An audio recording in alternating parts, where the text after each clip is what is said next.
2 ತಿಮೋಥಿಯನಿಗೆ ಬರೆದ ಪತ್ರಿಕೆ, 2 Timothy chapter 2, 2ನೇ ಅಧ್ಯಾಯ 1ನೇ ವಾಕ್ಯದಿಂದ 4ನೇ ವಾಕ್ಯದವರೆಗೂ ನಾವೆಲ್ಲರೂ ಶಬ್ದ ತೆಗೆದು ಓದಲಿಕ್ಕೆ ಹೋಗ್ತೇವೆ. ನನ್ನ ಮಗನೇ, ನೀನು ಕ್ರಿಸ್ತ ಯೇಸುವಿನಲ್ಲಿರುವ ಕೃಪೆಯಿಂದ ಬಲ ಹೊಂದಿದವನಾಗು. ನೀನು ನನ್ನಿಂದ ಅನೇಕ ಸಾಕ್ಷಿಗಳ ಮುಂದೆ ಕೇಳಿದ ಉಪದೇಶವನ್ನು ಇತರರಿಗೆ ಬೋಧಿಸಕ್ತರಾದ ನಂಬಿಗಸ್ತ ಮನುಷ್ಯರಿಗೆ ಒಪ್ಪಿಸಿಕೊಡು. ಕ್ರಿಸ್ತ ಯೇಸುವಿನ ಒಳ್ಳೆ ಸೈನಿಕನಂತೆ ನನ್ನೊಂದಿಗೆ ಶ್ರಮೆಯನ್ನು ಅನುಭವಿಸು.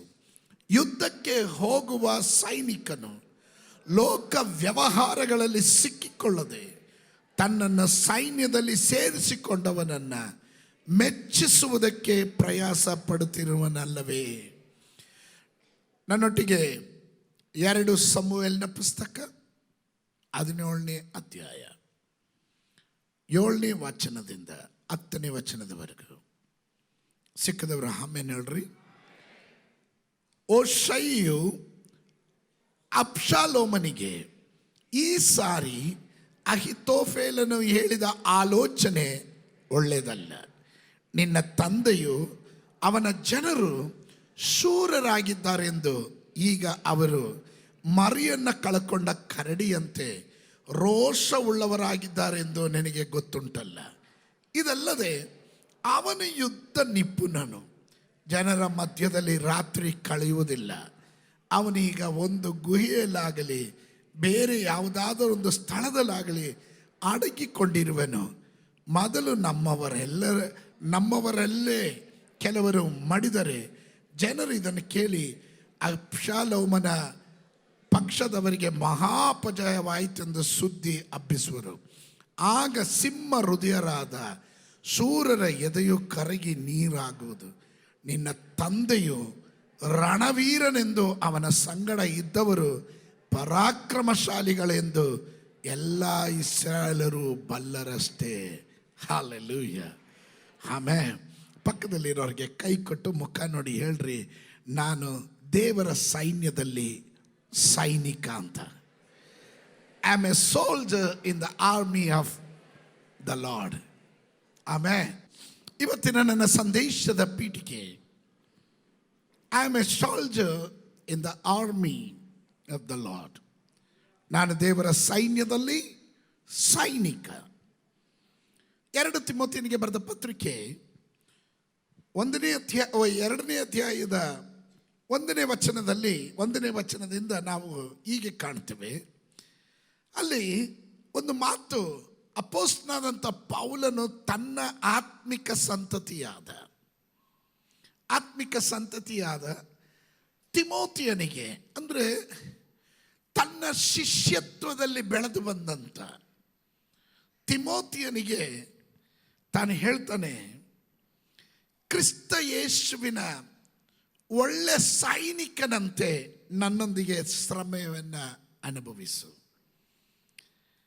Good soldier of Jesus Christ. ನೀನು ಒಂದು ಉತ್ತಮ ಒಳ್ಳೆ ಸೈನಿಕನಂತೆ. ಆಶ್ಚರ್ಯ ಬರ್ಬೋದು, ಕೆಟ್ಟ ಸೈನಿಕರು ಇದ್ದಾರ ಅಂತ. ಒಳ್ಳೆ ಸೈನಿಕನಂತೆ ನನ್ನೊಂದಿಗೆ ಶ್ರಮೆಯನ್ನು ಅನುಭವಿಸು. ಇಲ್ಲಿರುವ ಪ್ರತಿಯೊಂದು ದೇವ ಜನರಿಗೂ ನಾನು ಇವತ್ತು ಒಂದು ಮಾತನ್ನು ಹೇಳಲಿಕ್ಕೆ ಬಯಸ್ತೇನೆ. ನಿಮಗೆ ಗೊತ್ತೋ ಗೊತ್ತಿಲ್ಲದೆಯೋ, ನಾವೆಲ್ಲರೂ ಯುದ್ಧದಲ್ಲಾಗಿದ್ದೇವೆ.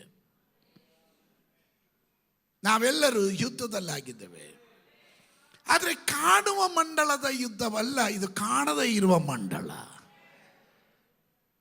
ಅದಕ್ಕೆ ಅಪೊಸ್ತಲನಾದ ಪೌಲನು ಎಫೆಸ ಸಭೆಗೆ ತನ್ನ ಪತ್ರಿಕೆಯನ್ನು ಬರೆಯುವಾಗ, ತಂದೆ ಹೇಗಿರಬೇಕು, ಮಕ್ಕಳೇ ಹೇಗಿರಬೇಕು, ಗಂಡ ಹೇಗಿರಬೇಕು, ಹೆಂಡತಿ ಹೇಗಿರಬೇಕು, ಫ್ಯಾಮಿಲಿ ಹೇಗಿರಬೇಕು, ಸಭೆ ಹೇಗಿರಬೇಕು, ಎಲ್ಲ ಕಾರ್ಯಗಳನ್ನು ಹೇಳಿದ ನಂತರ 6ನೇ ಅಧ್ಯಾಯಕ್ಕೆ ಬಂದಾಗ ಕಡೆ ಮಾತೇನೆಂದರೆ, ನೀವು ಕ್ರಿಸ್ತನಲ್ಲೂ ಆತನ ಅತ್ಯಧಿಕವಾದ ಬಲವನ್ನು ಆಶ್ರಯಿಸಿಕೊಂಡವರಾಗಿ ಶಕ್ತರಾಗಿರಿ.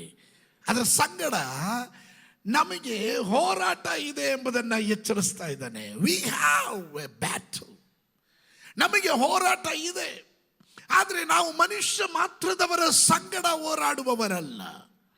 4 ಮಂಡಳಗಳಲ್ಲಿ ಹೋರಾಟ ಮಾಡುತ್ತೇವೆ. ರಾಜತ್ವಗಳಿಗೆ ವಿರುದ್ಧವಾಗಿ, ಅಧಿಕಾರಗಳಿಗೆ ವಿರುದ್ಧವಾಗಿ, ಅಂಧಕಾರ ಶಕ್ತಿಗಳಿಗೆ ವಿರುದ್ಧವಾಗಿ, ಆಕಾಶ ಮಂಡಲದಲ್ಲಿರುವಂಥ ದುರಾತ್ಮ ಸೇನೆಗಳಿಗೆ ವಿರುದ್ಧವಾಗಿ 4 ಮಂಡಳಗಳಲ್ಲಿ ಒಂದು ವಿಶ್ವಾಸಿಗೆ ಯುದ್ಧ ಇರುವಂಥದ್ದಾಗಿದೆ.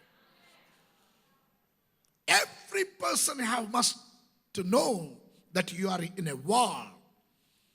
You have to know this. ಪ್ರತಿಯೊಂದು ವ್ಯಕ್ತಿಗಳು ಅರ್ಥ ಮಾಡಿಕೊಳ್ಳಬೇಕು. ಎಲ್ಲ ಮಾನುಷಿಕ ಬುದ್ಧಿಯಿಂದಲೂ ಎಲ್ಲವೂ ಸ್ವಾಭಾವಿಕ ಎಂದು ಅಂಗೀಕರಿಸಕ್ಕೆ ಹೋಗಬೇಡ್ರಿ. ಪ್ರತಿಯೊಂದು ಯುದ್ಧದಲ್ಲೂ ಅದರ ಹಿಂದೆಗಡೆ ಕೆಲವೊಂದು ಶಕ್ತಿಗಳು ಇರುತ್ತದೆ. ಇಸ್ರಾಯೇಲ್ ಜನರಿಗೆ ವಿರುದ್ಧವಾಗಿ ಗೋಲಿಯಾತನು ಬಂದ್ರೆ ವಿ ಥಿಂಕ್, ನಾವು ಯೋಚನೆ ಮಾಡ್ತೇವೆ, ಓ ಅದು ಬಿಡ್ರಿ, ಆ ಗೋಲಿಯಾತನನ್ನ ಬಿಟ್ಟಿದ್ದು ಫಿಲಿಷ್ಟಿಯರು ಶತ್ರು ಅಲ್ಲ. ಅದರ ಹಿಂದುಗಡೆ ಒಂದು ದಾಗೋನ್ ಶಕ್ತಿ ಇದೆ. ಯೇಸುವಿಗೆ ವಿರುದ್ಧವಾಗಿ, ದೇವ ಸೇವಕರಿಗೆ ವಿರುದ್ಧವಾಗಿ ಯೋರೋದಾನ್ ತಲೆ ಎತ್ತುವಾಗ ಅದರ ಹಿಂದುಗಡೆ ಒಂದು ಶಕ್ತಿ ಇದೆ. ಈ ದಿವಸಗಳಲ್ಲಿ ಪ್ರತಿಯೊಂದು ದೇವ ಮಕ್ಕಳು ಚೆನ್ನಾಗಿ ಅರ್ಥ ಮಾಡ್ಕೊಳ್ರಿ. ಯುದ್ಧ ಅಂದಿದ ತಕ್ಷಣ ಸ್ತೋತ್ರ ಕಡಿಮೆ ಆಗಂಗೆ ಅವಶ್ಯಕತೆ ಇಲ್ಲ. ಏನಪ್ಪ, ಈಗ ತಾನು ಒಂದು ಯುದ್ಧ ಮುಗಿಸ್ಕೊಂಡು ಇಲ್ಲಿಗೆ ಬಂದೆ, ಸಮಾಧಾನಕ್ಕೋಸ್ಕರ ಆಲಯಕ್ಕೆ ಬಂದೆ, ಆದರೆ ಇಲ್ಲೂ ಪಾಸ್ಟ್ರು ಯುದ್ಧ ಅಂತ ಇದ್ದಾರೆ, ಇಲ್ಲೂ ಯುದ್ಧ ಇದೆಯಾ ಅಂತ. ಹೌದ್ರಿ, ನಿಮಗೆ ಗೊತ್ತೋ ಗೊತ್ತಿಲ್ವೋ, ನಮ್ಮೆಲ್ಲರ ಜೀವನದಲ್ಲಿ ಒಂದು ಆತ್ಮಿಕವಾದ ಯುದ್ಧ ಇರುವಂಥದ್ದಾಗಿದೆ. ಅದಕ್ಕೆ ನಿನ್ನ ನನ್ನ ಕುಟುಂಬವನ್ನು ದೇವರು ಅದರಲ್ಲಿ ಅಲ್ಲಲ್ಲಿ ಹೆಸರನ್ನು ನೋಂದಾಯಿಸಿ, ನೀನು ನಾನು ಅವನ ಸೈನ್ಯದಲ್ಲಿ ಸೈನಿಕರಾಗಿ ದೇವರು ಆರಿಸ್ಕೊಂಡಿರೋದಕ್ಕಾಗಿ ಗಟ್ಟಿಯಾಗಿ ಒಂದು ಸ್ತೋತ್ರ ಹೇಳ್ರಿ. ನಮ್ಮ ನಾಯಕನು ಯುದ್ಧ ವೀರನಾಗಿದ್ದಾನೆ. ಹಲ್ಲೆಲೂಯಾ. ಅವನು ಶೂರನಾಗಿದ್ದಾನೆ, ಅವನು ಪರಾಕ್ರಮಶಾಲಿಯಾಗಿರುವಂತನಾಗಿದ್ದಾನೆ. ಅವನ ಸೈನ್ಯದಲ್ಲಿ ನಾವು ಸೈನಿಕರಾಗಿರೋದೇವೆ. You are a soldier of the cross. ನೀನು ಶಿಲುಬೆಯ ಸೈನಿಕನಾಗಿದ್ದೀಯ. You must understand. ನೀನು ಯಾವಾಗಲೂ ಅರ್ಥ ಮಾಡಿಕೊಳ್ಳಬೇಕು. ಒಬ್ಬನು, ಯೇಸು ಸ್ವಾಮಿ ಹೇಳಿದ್ರು, ಒಬ್ಬನು ನನ್ನನ್ನು ಹಿಂಬಾಲಿಸುವುದಾದರೆ ತನ್ನನ್ನೇ ತಾನು ನಿರಾಕರಿಸಿ ತನ್ನ ಶಿಲುಬೆಯನ್ನು ಹೊತ್ತು ನನ್ನನ್ನು ಹಿಂಬಾಲಿಸಲಿ. ನಾವು ಸೈನಿಕರು ಯಾವುದಕ್ಕೆ? ಈ ಶಿಲುಬೆಯ ಮಾರ್ಗಕ್ಕೆ. We are the soldiers of the cross. ಶಿಲುಬೆಯ ಸೈನಿಕರಾಗಿದ್ದೇವೆ. You are the soldier of truth. ನೀನು ಸತ್ಯಕ್ಕೆ ಸೈನಿಕನಾಗಿದ್ದೀಯ.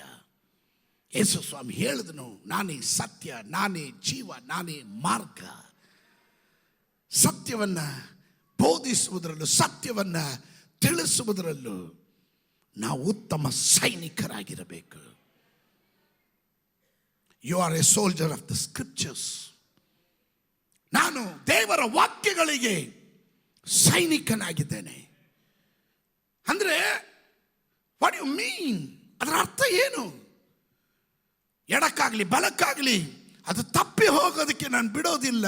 ನನ್ನ ಕರ್ತವ್ಯ ಅದನ್ನು ಪ್ರಮಾಣಪೂರ್ವಕವಾಗಿ ಪಾಲಿಸಬೇಕು, ಸ್ವಸ್ಥ ಬೋಧನೆಗೆ ಕಿವಿಗೊಡಬೇಕು ಎಂಬುದು. Number 4, you are a soldier of defend the faith. ನಂಬಿಕೆಯನ್ನು ಕಾಪಾಡಿಕೊಳ್ಳುವಂಥ ಸೈನಿಕನಾಗಿರಬೇಕು. ನಂಬಿಕೆಯನ್ನು ಕಾಪಾಡಿಕೊಳ್ಳುವಂಥ ಸೈನಿಕರು. ನಂಬಿಕೆಗೆ ಅನೇಕ ವಿಧವಾದಂಥ ಪರಿಶೋಧನೆಗಳು ಬರುತ್ತವೆ. ಸದ್ಭಕ್ತನಾಗಿ ಜೀವಿಸುವುದಕ್ಕೆ ಯಾರೆಲ್ಲ ಮನಸ್ಸು ಮಾಡ್ತಾರೋ ಅವರೆಲ್ಲರಿಗೂ ಪರಿಶೋಧನೆಗಳು ಕಟ್ಟಿಟ್ಟ ಬುದ್ಧಿ. ಆದರೆ ಅವುಗಳ ಮಧ್ಯದಲ್ಲಿ ನನ್ನ ನೀತಿವಂತನು ನಂಬಿಕೆಯಿಂದಲೇ ಬದುಕುವೆನು. We are depending.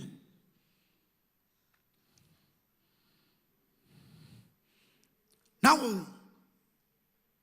ನಂಬಿಕೆಯ ಮೇಲೆ ಡಿಪೆಂಡ್ ಆಗಿದ್ದೀವಿ. ಎಸ್, ಎಲ್ಲ ಲೋಕ ಎಲ್ಲ ನಮಗೆ ವಿರುದ್ಧವಾಗಿ ರಿಪೋರ್ಟ್ ಕೊಡಬಹುದು, ಮಾತಾಡಬಹುದು, ಆಗಲ್ಲ ಅಂತ ಹೇಳ್ಬೋದು. But still we have a faith. ನಂಬಿಕೆಯೋ ಕಣ್ಣಿಗೆ ಕಾಣದೇ ಇರುವ ಕಾರ್ಯಗಳ ಕುರಿತಾಗಿ, ನಿರೀಕ್ಷಿಸುವಂತ ವಿಷಯಗಳ ಕುರಿತಾಗಿ ಭರವಸೆದಿಂದ ಇರೋದು, ಅದು ನಂಬಿಕೆ. ದೇವರ ವಾಕ್ಯ ಹೇಳ್ತದೆ, ನಂಬಿಕೆ ಇಲ್ಲದೆ ಯಾರು ದೇವರನ್ನ ಮೆಚ್ಚಿಸಕ್ಕಾಗಲ್ಲ. ನಂಬುವವನು ದೇವರ ಬಳಿಗೆ ಬರುವಾಗ ದೇವರಿದ್ದಾನೆ ಎಂದು ನಂಬಿ ಬರಬೇಕು. That's a faith. ನಾವು ದೇವರ ನಂಬಿಕೆಯಲ್ಲಿ ಜೀವಿಸುವ ಸೈನಿಕರು. You are the soldier to protect your family. ನಿನ್ನ ಕುಟುಂಬ ಜೀವನವನ್ನ, ನಿನ್ನ ಫ್ಯಾಮಿಲಿಯನ್ನು ಕಾಪಾಡುವ ಉತ್ತಮ ಸೈನಿಕ ನೀನು. ಅದು ಹೇಳಿದಾಗ ನೀವು ಕೆಲವರು ಸ್ತೋತ್ರ ಹೇಳಲಿಲ್ಲ. ನಿನ್ನ ಕುಟುಂಬದಲ್ಲಿ ಹಾಗೂ ಹೋಗುವ ಪ್ರತಿಯೊಂದು ಹೋರಾಟಗಳ ಮಧ್ಯದಲ್ಲೂ ನೀನು ಹೇಳಬೇಕು, ಯೇಸುವಿನ ನಾಮದಲ್ಲಿ ಒಂದು ದುಷ್ಟನು ನನ್ನ ಕುಟುಂಬವನ್ನು ಮುಟ್ಟಕ್ಕಾಗಲ್ಲ, ನನ್ನನ್ನು ಮುಟ್ಟಕ್ಕಾಗಲ್ಲ, ನನ್ನ ಮಕ್ಕಳನ್ನು ಮುಟ್ಟಕ್ಕಾಗಲ್ಲ. ನೀನು ಉತ್ತಮ ಸೈನಿಕನಾಗಿ ಹೋರಾಡಬೇಕು. Number 6, you are the soldier to protect your church. ನಿನ್ನ ಸಭೆಯ ಕಾಯುವುದಕ್ಕೆ ನೀನೊಬ್ಬ ಸೈನಿಕನಾಗಿರಬೇಕು. Come on, somebody shout hallelujah, hallelujah. ಸಭೆಯ ಆಶೀರ್ವಾದ ನಿನ್ನ ಆಶೀರ್ವಾದ, ಸಭೆಯ ಸಮಾಧಾನ ನಿನ್ನ ಸಮಾಧಾನ, ಸಭೆಯ ಜಯ ನಿನ್ನ ಜಯ. ನೀನೊಂದು ಉತ್ತಮ ಸೈನಿಕನಾಗಿ ಸೇವೆ ಮಾಡಬೇಕು. hallelujah.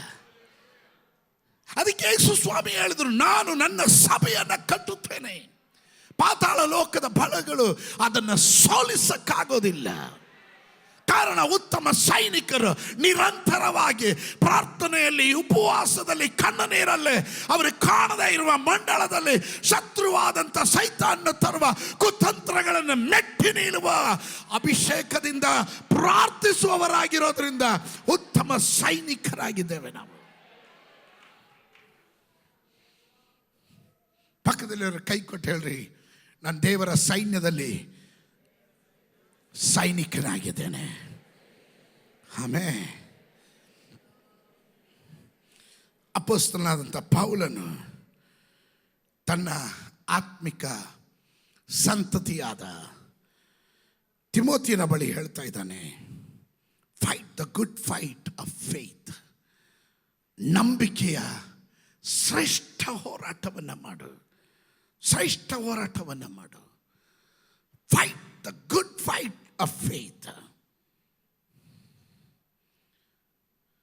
ನೀನು ಯುದ್ಧ ಮಾಡುವಾಗ, ಹೋರಾಟ ಮಾಡುವಾಗಲೂ ಬೇಕಾಬಿಟ್ಟಿ ಮಾಡೋದಲ್ಲ.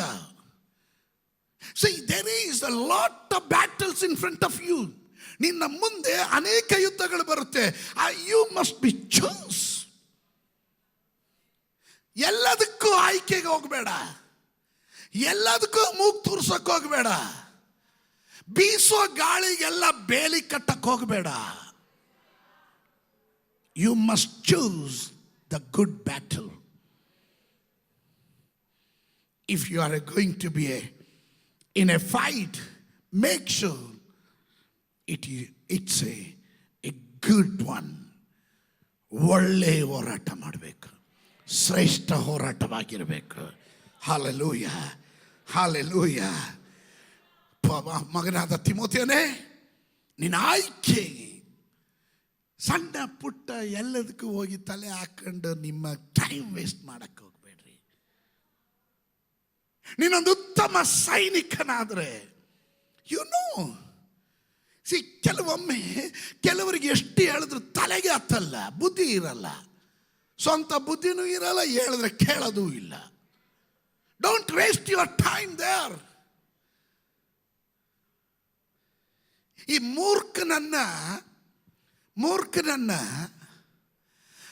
ಹೊರಳಲ್ಲಿ ಹಾಕಿ ಒಣಕೆ ತಗೊಂಡು ಕುಟ್ಟಿದ್ರು ಅವನ ಮೂರ್ಖತನ ಹೋಗಲ್ಲ ಎಂದು ಜ್ಞಾನೋಕ್ತಿಗಳ ಪುಸ್ತಕದಲ್ಲಿ ಬರೆದಿದ್ದು. ನಾವೇನ್ ಮಾಡ್ತೀವಿ, ಈ ಮೂರ್ಖನನ್ನು ರೆಡಿ ಮಾಡಕ್ಕೆ ಹೋಗ್ತಾ ಇದ್ದೀವಿ. ಕುಟ್ಟಿ ನೀನು ಚಟ್ನಿ ಮಾಡಿದ್ರು ಅವನಿಗೆ ಬುದ್ಧಿ ಬರಲ್ಲ, ಸೈತಾನ್ ಕುಟ್ಟಿ ಕುಟ್ಟಿ ಚೈತ್ನಿ ಮಾಡ್ತಾ ಇದ್ರು. ಅವನು ಹೇಳ್ತಾನೆ ನಾನು ಪರ್ಫೆಕ್ಟ್, ಉಳಿದವರೆಲ್ಲ ರಾಂಗ್ ಅಂತ. ಅಂಥವ್ರನ್ನ ಉದ್ಧಾರ ಮಾಡೋಕ್ಕಾಗಲ್ಲ, ಅಂಥವ್ರನ್ನ ಒಳ್ಳೆ ಮಾರ್ಗದಲ್ಲಿ ತರಕ್ಕಾಗಲ್ಲ. Don't waste your time. ಕೆಲವರು ಇಮೋಷನಲ್ ಆಗ್ತೀರ, ಕೆಲವರು ಉದ್ವೇಗಕ್ಕೊಳಗಾಗ್ತೀರ. ಇಲ್ಲಿ ಉದ್ವೇಗ ಅಲ್ಲ ಬೇಕಾಗಿರೋದು. You have to choose your battle. ಎಲ್ಲ ಬ್ಯಾಟಲು ನಿನಗುಳ್ಳದಲ್ಲ, ಎಲ್ಲ ಹೋರಾಟ ನಿನಗುಳ್ಳದಲ್ಲ. ನೀನು ಆಯ್ಕೆ ಮಾಡಬೇಕಾದ ಶ್ರೇಷ್ಠ ಹೋರಾಟವನ್ನ. ಅಂಥವ್ರು ಮಾತ್ರ ಗಟ್ಟಿಯಾಗಿ ಒಂದು ಆಮೇಲೆ ಹೇಳ್ರೆ ಹಲ್ಲೆಲೂಯಾ. ನಾನು ದೇವರ ಸೈನ್ಯದಲ್ಲಿ ಉತ್ತಮ ಸೈನಿಕನಾಗಬೇಕು.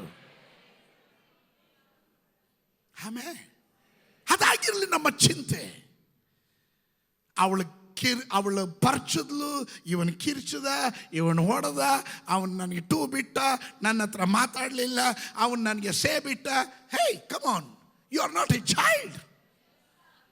ನೀನು ಇನ್ನೂ ಚಿಕ್ಕ ಮಗು ಅಲ್ಲ. ನಿನ್ನ ಪ್ರಾಯ ನೋಡಿದ್ರೆ ಉಪದೇಶಿ ಆಗಬೇಕಾಗಿತ್ತು. ಆದರೂ ಈಗಲೂ ಕೆಲ ವಿಶ್ವಾಸಿಗಳು ಫೀಡಿಂಗ್ ಬಾಟ್ಲು,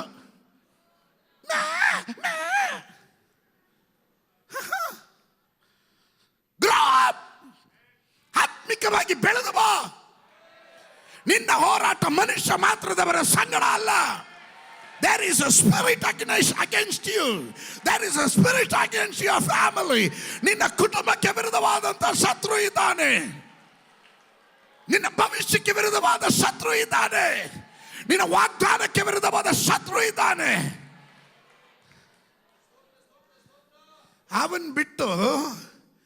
ಅವನ್ನ ಬಿಟ್ಟುಬಿಟ್ಟು ನೀವು ಕಚ್ಚಾಡ್ತಾ ಇದ್ರೆ, ಅಪ್ಪ ಮಗ, ಅಮ್ಮ ಮಗಳು, ಅತ್ತೆ ಸೊಸೆ, ಸೊಸೆ ಅತ್ತೆ, ಸೋತ್ರ. ಆಮೇಲೆ ವಿಶ್ವಾಸಿಗಳು ತಮ್ಮಲ್ಲಿ, ಹಿರಿಯರು ತಮ್ಮಲ್ಲಿ, ಪಾಸ್ಟ್ರುಗಳು ತಮ್ಮಲ್ಲಿ, ಸಭೆಗಳು ತಮ್ಮಲ್ಲಿ. ಹಲೋ ಕಮಾನ್, ಇದಲ್ಲ ನಮ್ಮ ಹೋರಾಟ. ಅದಕ್ಕೆ ಅಪೊಸ್ತಲನಾದ ಪೌಲನು ಹೇಳ್ತಾನೆ, ಹಲ್ಲೆಲೂಯಾ, ನೀನು ಆಯ್ಕೆ ಮಾಡುವಾಗ ನಂಬಿಕೆಯ ಒಳ್ಳೆಯ ಯುದ್ಧವನ್ನು ಆಯ್ಕೆ ಮಾಡು.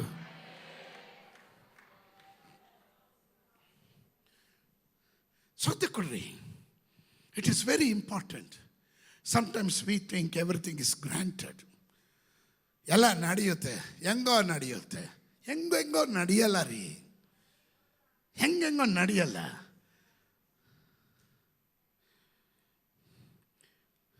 ತಿಮೋತಿ ಇವನ ಚರಿತ್ರೆಯನ್ನು ನೀವು ಸ್ವಲ್ಪ ಅವಲೋಕನ ಮಾಡಿದ್ರೆ ಅಪೊಸ್ತಲ ಕೃತ್ಯಗಳು 16ನೇ ಅಧ್ಯಾಯದಲ್ಲಿ ಬರ್ತಾ ಇದ್ದೀವಿ.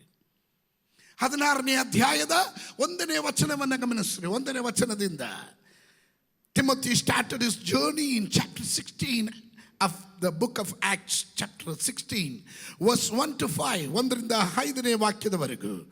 ಆಮೇಲೆ ಅವನು ದರ್ಬೆಗೂ ಲುಸ್ತ್ರಕ್ಕೂ ಬಂದನು. ಲುಸ್ತ್ರದಲ್ಲಿ ತಿಮೋಥೆಯನೆಂಬ ಒಬ್ಬ ಶಿಷ್ಯನಿದ್ದನು. ಅವನು ಕ್ರಿಸ್ತನನ್ನು ನಂಬಿದ್ದ ಒಬ್ಬ ಯಹೂದ ಸ್ತ್ರೀಯ ಮಗನು.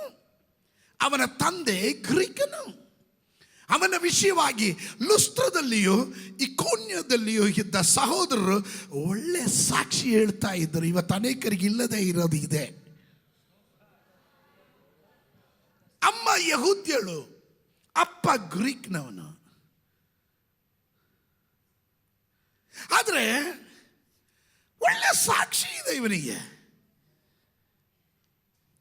ಅವನು ತನ್ನ ಸಂಗಡ ಬರಬೇಕೆಂದು ಪೌಲನ ಅಪೇಕ್ಷಿಸಿ ಆಯಾ ಸ್ಥಳಗಳಿದ್ದ ಯಹೂದ್ಯರ ನಿಮಿತ್ತವಾಗಿ ಅವನಿಗೆ ಸುನ್ನತಿ ಮಾಡಿಸಿದ್ದನು. ಆ ಕಾಲದಲ್ಲಿ ಯಹೂದ್ಯನಾದರೆ 8ನೇ ದಿನದಲ್ಲಿ ಸುನ್ನತಿ ಮಾಡಿಸ್ಕೊಳ್ಬೇಕೆಂಬ ಪ್ರಮಾಣ ಇತ್ತು. ಅಪ್ಪ ಗ್ರೀಕ್, ಅಮ್ಮ ಯಹೂದ್ಯಳು. ಯಾರಿಗೂ ಬೇಡ, ತೊಂದರೆ ಯಾಕೆ ಬೇಕು? ಪೇತ್ರನ ಭಾಷೆಯಲ್ಲಿ ಹೇಳಿದ್ರೆ ಸುನ್ನತಿ ಮಾಡಿಸ್ಕೊಂಡ್ರು ಮಾಡಿಸ್ಕೊಳ್ಳಿಲ್ಲ ಆದರೂ ಯಾವ ತೊಂದರೆ ಇಲ್ಲ. ಮಾಡಿಸ್ಕೊಳ್ಬೇಕನ್ನೋದು ಇಲ್ಲ, ಮಾಡಿಸ್ಕೊಂಡ್ರೆ ತೊಂದರೆನೂ ಇಲ್ಲ. ಆಮೇಲೆ ಸುನ್ನತಿ ಮಾಡಿಸಿದನು. ಯಾಕಂದರೆ ಅವನ ತಂದೆ ಗ್ರೀಕನೆಂದು ಎಲ್ಲರಿಗೂ ಗೊತ್ತಿತ್ತು. ಬಳಿಕ ಅವರು ಊರುಗಳಲ್ಲಿ ಸಂಚಾರ ಮಾಡುತ್ತಿರುವಾಗ ಯೆರೂಸಲೇಮಿನಲ್ಲಿದ್ದ ಅಪೊಸ್ತಲರು ಸಭೆಯ ಹಿರಿಯರು ನಿರ್ಣಯಿಸಿದ ವಿಧಿಗಳನ್ನು ಅವರಿಗೆ ಒಪ್ಪಿಸಿ ಇವುಗಳನ್ನು ನೀವು ಅನುಸರಿಸಿ ನಡೆಯಬೇಕೆಂದು ಬೋಧಿಸಿದರು. ಸಭೆಗಳು ಕ್ರಿಸ್ತ ನಂಬಿಕೆಯಲ್ಲಿ ದೃಢವಾಗುತ್ತಾ ಸಂಖ್ಯೆಯಲ್ಲಿ ದಿನೇ ದಿನೇ ಹೆಚ್ಚುತ್ತಾ ಬಂದವು.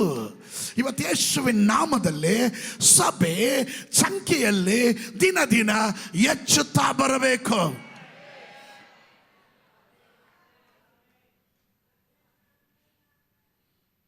ಯೆರೂಸಲೇಮಿನಲ್ಲಿದ್ದ ಅಪೊಸ್ತಲರು, ಸಭೆಯ ಹಿರಿಯರು ನಿರ್ಣಯಿಸಿದ ವಿಧಿಗಳನ್ನು ಅವರಿಗೆ ಒಪ್ಪಿಸಿ. ದಟ್ ಮೀನ್ಸ್ ದ ಚರ್ಚ್, ಸಭೆಗೆ ಕೆಲವೊಂದು ಚೌಕಟ್ಟುಗಳಿದೆ, ಸಭೆಗೆ ಕೆಲವೊಂದು ವಿಧಿಗಳಿದೆ, ಸಭೆಗೆ ಕೆಲವೊಂದು, ನಾವು ನಮ್ಮ ಭಾಷೆಯಲ್ಲಿ ಹೇಳಿದ್ರೆ we have our own constitutions and bylaws. ಆಮೇಲೆ ವಾಟ್ ವಿ ಬಿಲೀವ್, ನಾವು ಏನು ನಂಬ್ತೀವಿ ಎಲ್ಲ ನಮ್ಮ ವಿಷನ್ಸ್ ಇದೆ, ಮಿಷನ್ಸ್ ಇದೆ. ಇದು ಸಭೆಯ ಚೌಕಟ್ಟು. ಒಂದು ಸಂಸ್ಥೆಯನ್ನು ಉಂಟು ಮಾಡೋದಕ್ಕೆ ಮುಂಚೆ ದೇರ್ ವಿಲ್ ಬಿ ಸುಮಾರು ಕೆಲಸಗಳು ನಾವು ಮಾಡಬೇಕಾಗುತ್ತೆ. ಸಭೆಯ ಹಿರಿಯರು, ಅಪೊಸ್ತಲರು, ಸಭೆಯ ಹಿರಿಯರುಗಳು ನಿರ್ಣಯಿಸಿದ ವಿಧಿಗಳನ್ನು ಅವರಿಗೆ ಒಪ್ಪಿಸಿ ಇವುಗಳನ್ನು ನೀವು ಅನುಸರಿಸಿ ನಡಿಬೇಕೆಂದು ಬೋಧಿಸಿದ್ರು. ಇವರ ಡ್ಯೂಟಿ ಏನು ಗೊತ್ತಾ? ಬೋಧಿಸೋದು. ಇವರೆಲ್ಲ ಅಪೊಸ್ತಲರು ಎಲ್ಲಿದ್ದಾರೆ? ಯೆರೂಸಲೇಮಿನಲ್ಲಿದ್ದಾರೆ. ನೀವು ಸತ್ಯವೇದ ಗ್ರಂಥದಲ್ಲಿ ಅಪೊಸ್ತಲ ಕೃತಿಗಳು 8ನೇ ಅಧ್ಯಾಯಕ್ಕೆ ಬಂದಾಗ 8ನೇ ಅಧ್ಯಾಯದಲ್ಲಿ ಸಭೆಗೆ ಬಹಳ ಉಪದ್ರವ ಬಂತು, ಮಗಾ ಉಪದ್ರವ ಬಂತು. ಆ ಸಮಯದಲ್ಲಿ ಎಲ್ಲರೂ ಚದರಿ ಹೋಗ್ತಾರೆ, ಅಪೊಸ್ತಲರು ಮಾತ್ರ ಯೆರೂಸಲೇಮಿನಲ್ಲಿದ್ದಾರೆ. ಚದರಿ ಹೋದವರೆಲ್ಲರೂ ಎಲ್ಲ ಕಡೆಗಳಲ್ಲೂ ಹೋಗಿ ಯೇಸುವಿನ ಕುರಿತಾದ ಸಾಕ್ಷಿಗಳನ್ನು ಹೇಳಬೇಕಾದ್ರೆ ಇವರುಗಳು ಕೊಟ್ಟ ವಿಧಿಗಳ ನಿರ್ಣಯಗಳನ್ನು ಅವರು ಬೋಧಿಸ್ತಾ ಇದ್ದರು. ಇದರ ಒಳಗಡೆ ಇರುವ ದೇವ ಮಕ್ಕಳು ಒಂದು ಗುಟ್ಟನ್ನು ಹೇಳ್ತೇನೆ. ಇಲ್ಲಿ ಪ್ರಸಂಗ ಕೇಳಿ ಕೇಳಿ ಕೇಳಿ ಕೇಳಿ ಪ್ರಸಂಗಕ್ಕೆ ಮಾರ್ಕ್ ಹಾಕಿ ಶಬಾಷ್ ಪಾಸ್ಟ್ರೆ, ಬ್ಯೂಟಿಫುಲ್ ಮೆಸೇಜ್ ಪಾಸ್ಟ್ರೆ ಅಂತ ಹೇಳಿ ಹೋಗೋದಲ್ಲ. ನೀನು ಕಲ್ತಿದ್ದು ನೀನು ಹೋಗುವ ಹಳ್ಳಿಯಲ್ಲಾಗ್ಬೋದು, ಜಿಲ್ಲೆಯಲ್ಲಾಗ್ಬೋದು, ತಾಲೂಕಲ್ಲಾಗ್ಬೋದು, ಪಟ್ಟಣದಲ್ಲಾಗ್ಬೋದು, ಕಾಲೇಜುಗಳಲ್ಲಾಗ್ಬೋದು, ಆಫೀಸ್ಗಳಲ್ಲಾಗಬಹುದು, ಇವುಗಳನ್ನು ಬೋಧಿಸ್ರೆ.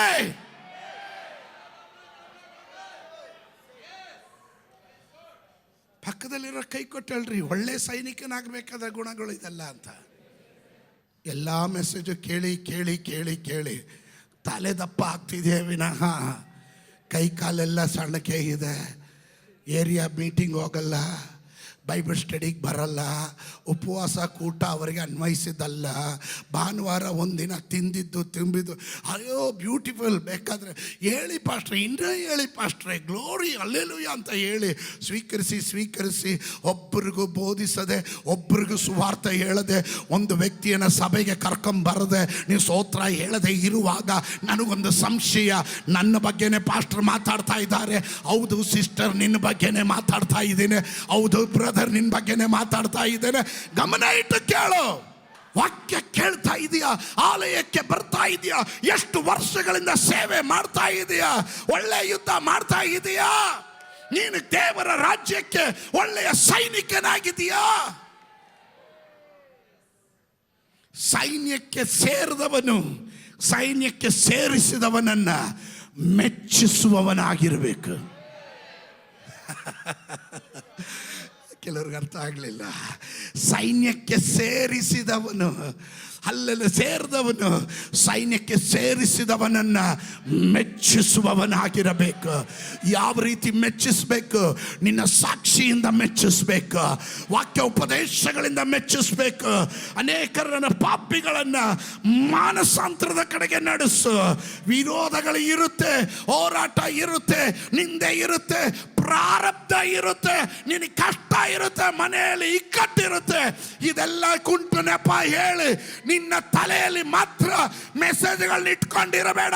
10 ಜನರನ್ನ ಬೆಂಕಿಯಿಂದಲೂ ನರಕದ ಯಾತನೆಯಿಂದಲೂ ನೀರಿನಿಂದ ಎಳೆದು ಅವರನ್ನ ರಕ್ಷಣೆ ಆನಂದದ ಕಡೆ ಕರೆತರುವಂತನಾಗ. ಆ ವಿಷಯದಲ್ಲಿ ತಿಮೋತಿಯನು ಒಳ್ಳೆ ಸಾಕ್ಷಿ ಕಾಪಾಡ್ಕೊಂಡಿದ್ದ. ಕೆಲವರೆಲ್ಲ ಡೈಲಾಗ್ ಹೊಡಿತಾರೆ, ಸಭೆ ಬೆಳೀತಾ ಇಲ್ಲ ಅಲ್ಲ? ಹೌದಣ್ಣ, ಬೆಳೀತಾ ಇಲ್ಲ. ನೀನೇನ ಮಾಡಿದೆ ಸಭೆಗೆ? ಅದೆಲ್ಲ ಕೇಳಬೇಡಿ, ಅದೆಲ್ಲ ಕೇಳಬೇಡಿ. ಈ ಸಭೆ ಬೆಳೀತಾ ಇರುವ ಲಕ್ಷಣ ಇಷ್ಟು ಬ್ರಾಂಚ್ ಸಭೆಗಳಾಗಿರೋದು. ಆರಾಧನೆ ಸಂಖ್ಯೆಗಳು ಹೆಚ್ಚಾಗ್ತಾ ಇರೋದು. ಒಂದು ಭಾನುವಾರ ನಿಮಗೆ ಗೊತ್ತಿದೆಯಾ, 11 ಆರಾಧನೆ ಈ ಪ್ರಿಮಿಸಸ್ ಅಲ್ಲಿ ನಡೆಯುತ್ತೆ. ಹಲ್ಲೆಲೂಯಾ. 1ರಿಂದ ಆರಂಭಿಸಿದ ನಾವು. ಆಮೇಲೆ ಸಭೆಗಳು ಕ್ರಿಸ್ತ ನಂಬಿಕೆಯಲ್ಲಿ ದೃಢವಾಗುತ್ತಾ ಸಂಖ್ಯೆಯಲ್ಲಿ ದಿನೇ ದಿನೇ ಹೆಚ್ಚುತ್ತಾ ಬಂದವು. ಯೇಸುವಿನ ನಾಮದಲ್ಲಿ ನಾನು ಪ್ರಬೋಧಿಸ್ತೇನೆ, ನಾವು ದಿನೇ ದಿನ ದೇವರ ಕೃಪೆಯಿಂದ ಹೆಚ್ಚುವಂತರಾಗಿದ್ದೇವೆ. ಅದು ನಂಬುವವರು ಯಾರಾದರೂ ಇದ್ರೆ ಗಟ್ಟಿಯಾಗಿ ಕರಗಳನ್ನು ಮೇಲೆ ಕೆತ್ತಿ ಸೈತಾನನು ಕೇಳುವ ಹಾಗೆ ಒಂದು ಆಮೇನ್ ಹೇಳ್ರಿ.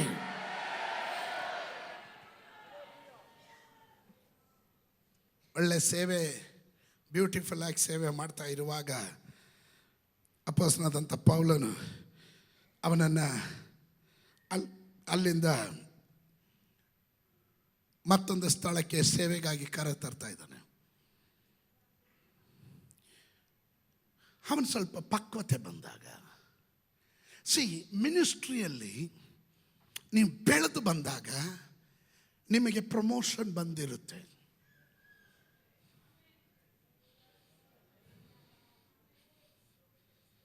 ನಿಮಗೆ ಅವಕಾಶ ಸಿಗ್ತಾ ಇಲ್ಲ ಅಂದರೆ ನೀವು ಬೆಳೀತಾ ಇಲ್ಲ.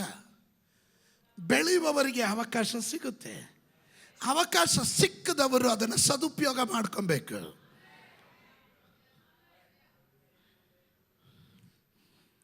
ಭಾರತದಲ್ಲಿ ಇವಾಗ ಎಷ್ಟು ಕೋಟಿ ಜನ ಇದ್ದಾರೆ? 145 ಕೋಟಿ.